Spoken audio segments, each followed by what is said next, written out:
welcome back to another episode of The Socially Distant Lawyer. I'm Mitch Ayes. And I'm Greg Vinogradsky. And on today's episode, we're going to be talking about virtual meetings for community associations. Specifically, we're going to be addressing the new amendment to the New Jersey Nonprofit Corporation Act. So back in around the time of when COVID started, there was a law in the books, the New Jersey Nonprofit Corporation Act, which mandated that meetings be held in public and in person. Once COVID hit, that was amended to change it to remote meetings when there was a state of emergency. Now, there's a new amendment that was just passed that amends the Nonprofit Corporation Act, which says that as long as associations have policies and procedures in place, that there can be remote meetings held going forward. So Greg, you've done a lot of these meetings in the past now, the past 2 years. What do you think about the amendment? Good, bad, indifferent? What are your thoughts on it? So in my experience, remote meetings have been very helpful for associations. They have increased the participation dramatically. People like logging in at home in their homes and checking out what's going on in an association meeting, or feeling like they can participate more in the comfort of their own home, rather than having to go maybe to a clubhouse, or if there's no clubhouse, go to a local library, wherever the meetings are held in a common space. So it's been received pretty well.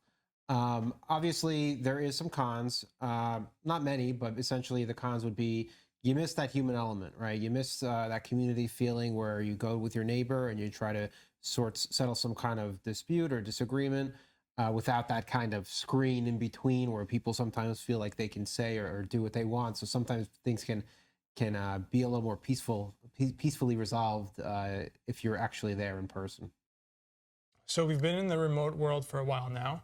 COVID definitely brought that to the forefront.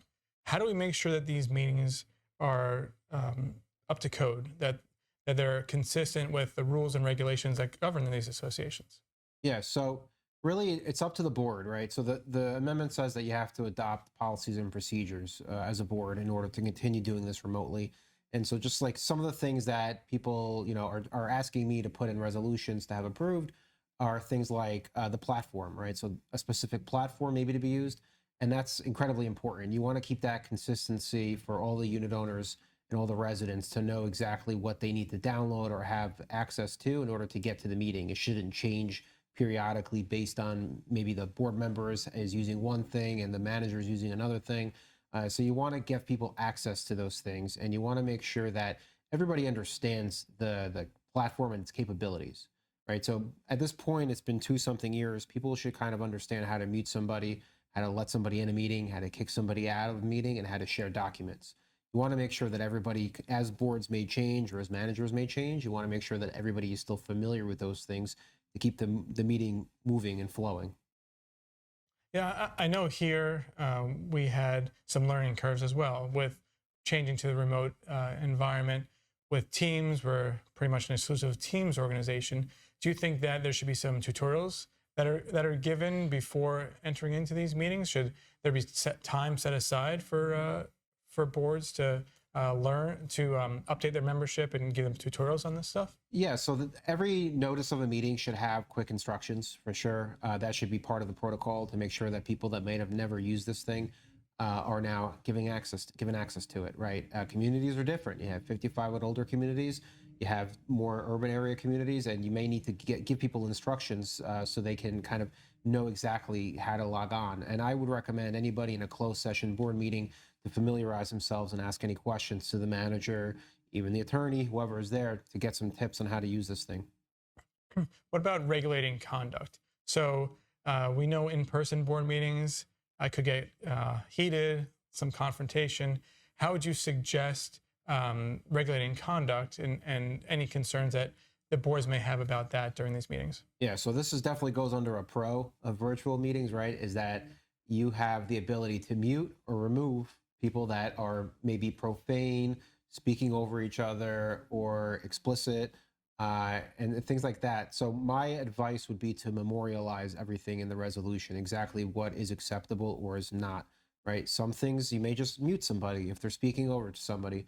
If they're getting into an area where maybe it's obscene or offensive, maybe you remove them. But if you haven't memorialized, you have something to stand behind that you can later show. And that kind of falls under security as well, right? So when people are logging onto the meeting, you want to make sure you're verifying who's there, right? That's part of regulating the conduct, verifying that the unit owners are there.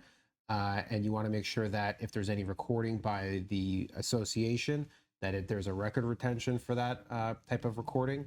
So all of that kind of falls into the security and regulating of the conducts that should be memorialized. Now, what about elections? So a big issue, obviously, with associations is elections, electing new boards, electing new members to the committees. So how is that going to be effective with this amendment to the Act? Yeah, so this is a great opportunity since people are passing resolutions and they've been holding elections remotely for a couple of years now to finally memorialize it in a resolution and really include things as people might have heard of the Radburn amendments, right? So the requirements there for secret ballots, for the absentee ballot and the proxies to be included. This is that great opportunity to really put that all together and make sure that the association has it all in one resolution to notify the community of the expectations moving forward, having support if there's a challenge for an election or any type of conduct that might have occurred during a meeting that might otherwise not have that support. Thanks for joining us on this episode of the SDL. Make sure to like, comment, follow us on our social media platforms, and we'll see you next time.